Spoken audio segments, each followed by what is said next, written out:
Os quatro se encontraram diante do túnel mal iluminado. Elias foi o primeiro a quebrar o silêncio. Lissara, disse, surpreso, não sabia que viria também. Ela cruzou os braços, com um sorriso discreto. Estou curiosa com esse tal veio de Novarium. Não é da minha área, mas também preciso falar com você depois. Kirod já estava agachado, abrindo a maleta e retirando o scanner portátil. Ajoelhou-se perto do fim do túnel escavado. Como souberam que havia Novarium aqui sem usar equipamentos de detecção? Elias hesitou, coçando a nuca. Bem, foi o super-humano. Ele detectou com, digamos, seu olfato. Mas um olfato capaz de distinguir isso. Virou-se para Lissara. Isso é sequer possível. Ela balançou a cabeça, igualmente desconcertada. E eu sei, talvez Zira tenha dado mais capacidades sensoriais do que imaginávamos. Elias aproveitou a deixa, animado. Não é só isso. Ele também sentiu vocês chegando. Pelo cheiro, ligou o scanner e passou o feixe azulado sobre a parede. O visor piscou. Confirmado Ryukar. E logo abaixo, Novarium. Lissara inclinou-se para espiar o resultado. Surpresa. O quanto? Kirot respirou fundo, os olhos fixos nos números, o suficiente para sustentar as instalações por décadas. Kirod levantou-se após desligar o scanner,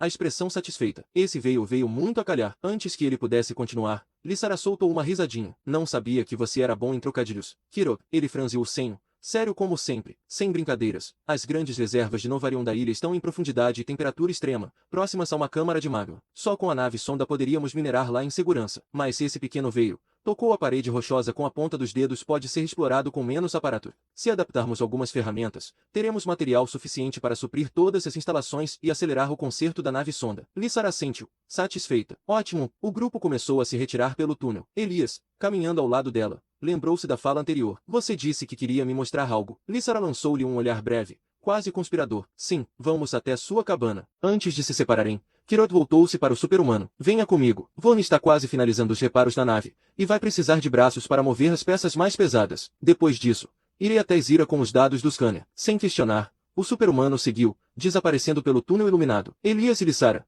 por sua vez, caminharam até a tenda improvisada no canteiro de obras.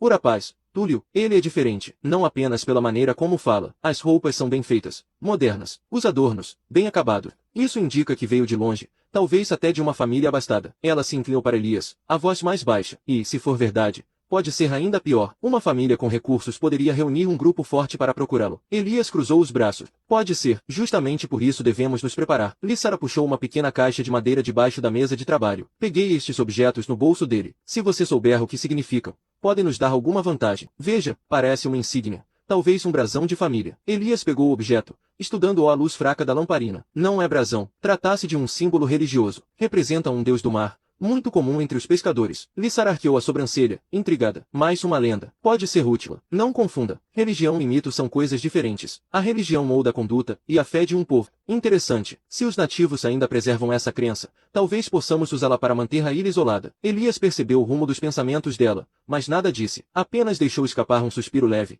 enquanto o cordão pendia em sua mão como um segredo antigo, pronto para ser reescrito. Ele mantinha nas mãos o scanner portátil.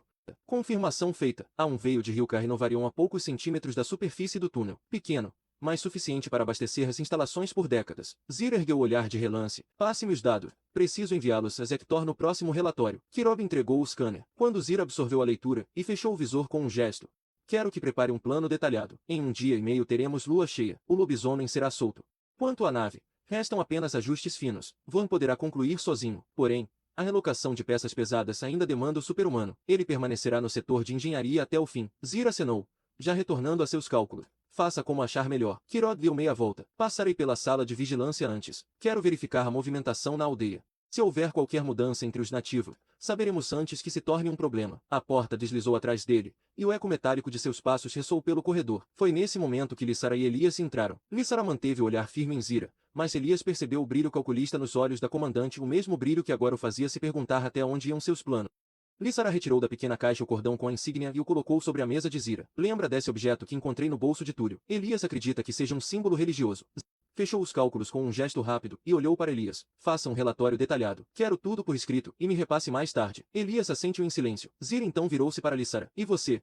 Vá até o ambulatório. Supervisiona Túlio. Quero todos os sinais vitais monitorados. Nada de surpresas. Sim, comandante. Respondeu Lissara sem titubear. Horas depois, a voz de Lissara ecoou pelo comunicador. Elias já concluiu o relatório. Zira, serena como sempre, respondeu. Perfeito. Já enviei os dados do veio de Novarium a Zector. Ele ficará em silêncio por meses. Agora posso atender vocês. Tragam um relatório. Foi quando, quase sem intenção, Lissara soltou a frase. Ah. E sobre o super-humano, ele detectou o Ryukar apenas pelo cheiro. Zira regalou levemente os olhos, a expressão dura quebrando-se por um instante. Pelo cheiro, Lissara manteve o tom casual. Sim, não sabia dessa habilidade. A comandante apoiou as mãos na mesa, inclinando-se para a frente. Nem eu sabia. Isso é novo. Estranho não. Continuou Lissara. Talvez seja algum erro ou mutação genética. Se não soubermos quais são as verdadeiras capacidades desses super-humanos, podemos estar nos expondo a risco. Zira ficou em silêncio por um momento, encarando o vazio como se calculasse cenário. Concordo. Vou precisar de amostras genéticas do super-humano imediatamente. Sua voz voltou a ser fria e calculista. Quero saber se houve mutação. Além disso, também examinarei os outros que ainda estão em incubação. Lissara cruzou os braços e falou firme. Vou preparar a sala de amostras para o super-humano. Onde ele está agora? Zira,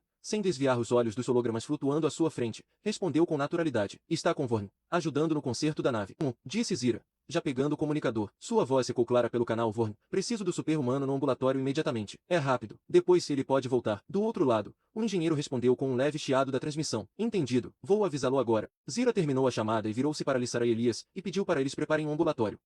Vamos. Saíram juntas do gabinete de Zira, os passos ecoando pelos corredores metálicos. O silêncio entre eles durou pouco. Elias, mais pensativo que de costume, quebrou-a com uma pergunta hesitante. Lissara, isso de mutação pode ser perigoso. Ela não diminuiu o passo, nem ergueu os olhos do comunicador que ajustava. Pode, se ela não parar. Pode fugir ao nosso controle. Elias sentiu um arrepio atravessar-lhe a espinha. E se não conseguirmos deter? Lissara parou por um instante, virando-se para ele com um meio sorriso frio. Se tiver como deter, não haverá problema. A resposta ecoou como uma promessa dura. Depois, sem mais palavras, ela retomou o caminho, deixando Elias com a sensação de que haviam aberto uma porta que talvez fosse melhor manter fechada. A sala de vigilância. Kiroda ajustava os controles do drone recém-recolocado. A imagem da aldeia tremulava nos monitores, mostrando os pescadores reunidos em torno do barco queimado. As chamas já haviam se apagado, mas as marcas negras permaneciam visíveis no casco. Homens gesticulavam, tentando remendar a embarcação com ferramentas improvisadas. As ruas, porém, estavam estranhamente silenciosas. Nenhuma criança correndo, nenhum som além do mar quebrando ao fundo. Apenas pequenos grupos de pescadores cochichando, os olhos voltados para o barco como se buscassem respostas. Kiroda estreitou o olhar. Droga, à luz do dia não posso aproximar mais do drone. Se me arrisco,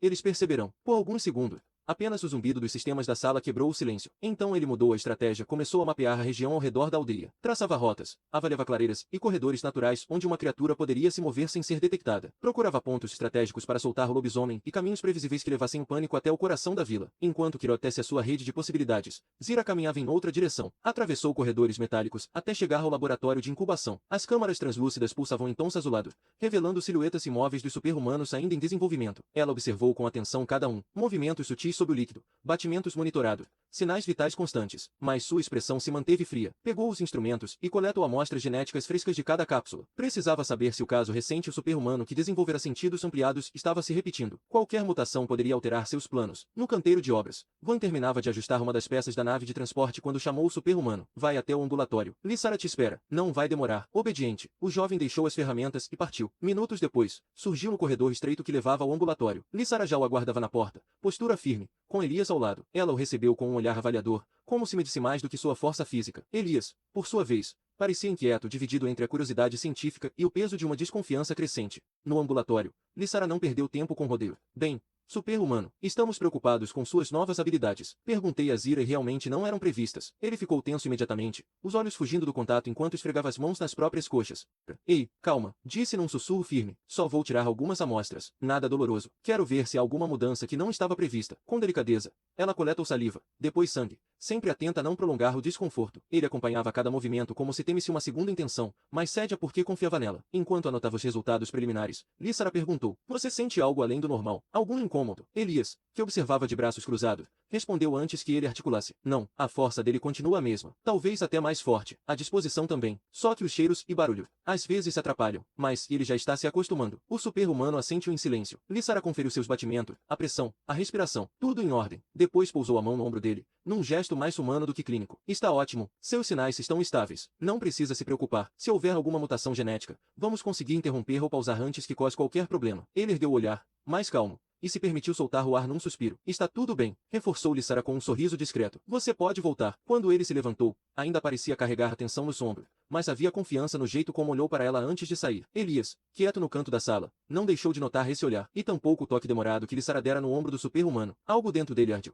mas manteve o rosto impassível, engolindo o incômodo em silêncio.